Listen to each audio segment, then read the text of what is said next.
Hello, I'm Dr. Oscar A. Becher. Pleased to see me again, or just surprised?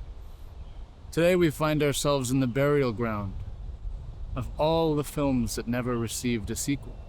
But today, we have the specific honor and bringing with it a very special film, which somehow, against all odds, did receive a sequel. Faces of Death. How did this film do as well as it did? Was the sequel a cash grab? What element are we using? Why aren't we using the original camera negative? This and many other questions, I will relay to you the answer as we lay to rest and resurrect the long missing Faces of Death 2. We have 24 reels of 35mm film. What you actually have here is the only complete surviving preprint film element that we used for our film restoration. We only found a few reels of the original 16mm AB roll, but it completely doesn't match any single version that's ever been shown either theatrically or on home video. What we have are the first 2 reels of Faces of Death 2. These are one reel, technically speaking. If you look closely, you can see those dark sections there. That dark section is image, whereas this white section here, this is light struck leader. Here you can see a little bit of the residual splice goo still there. But as we look here, we can see that this is a B-roll. Normally, if we had a cut element, which was cut in the same element, a novel cut, you would have a picture element here. Believe it or not, this single reel is 3 shots of film. 3 shots only for all of this film. And it gives a good reference. If you scan it, you can see where it switches over, and it's very easy to conform the 2 negative halves to each other. How can you tell that this element is a CRI and not an internegative? Well, it's quite simple. All you've got to do is look in between the perforations. Those black sections right between the perforations are the easy telltale way, even when you have the chromogenic colored sections here, completely bright orange, like you'd expect with an internegative. One of the things is, a little secret, is one of my favorite film elements in the world is CRI stock. I love it. I think it looks so incredibly beautiful, and in my opinion, it's much less problematic than 35mm blow-up Interneg. So I really like to see it much more than I like to see 35mm Interneg. Another key piece of information regarding this is that, as you can see here, this is not a cut element. This is in fact a printed element. So automatically, from looking at this CRI, we know that in a generation before this, that's where the cutting was done.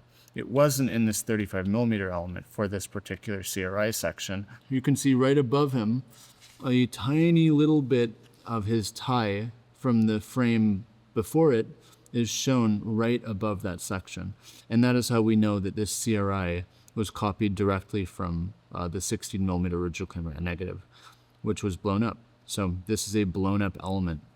But by looking at this, we can automatically tell that Francis B. Gross, unlike Faces of Death 1, was indeed shot on 16mm original camera negative.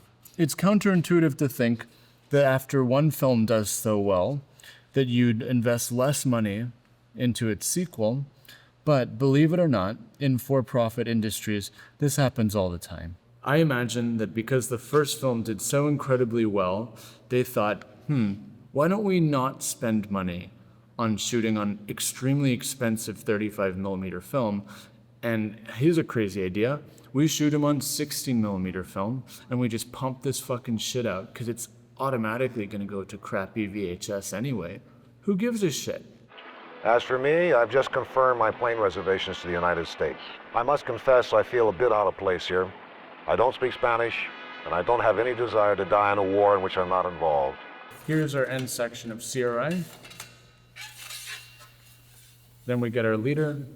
That goes in for a little bit while it switches over to this dark section here, this ring.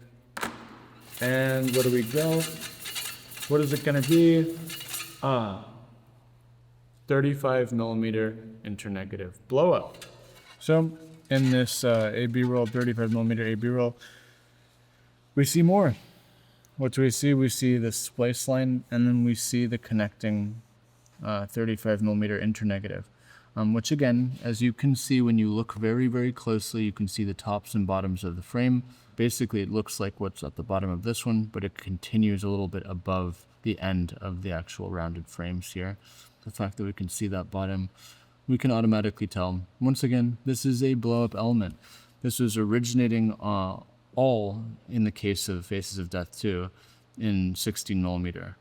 We know without a doubt that those missing 16 millimeter AB roll sections are completely gone. We had a bunch of outtakes, 16 millimeter outtakes that we went through and kind of hoped that we would find some of the 16 AB.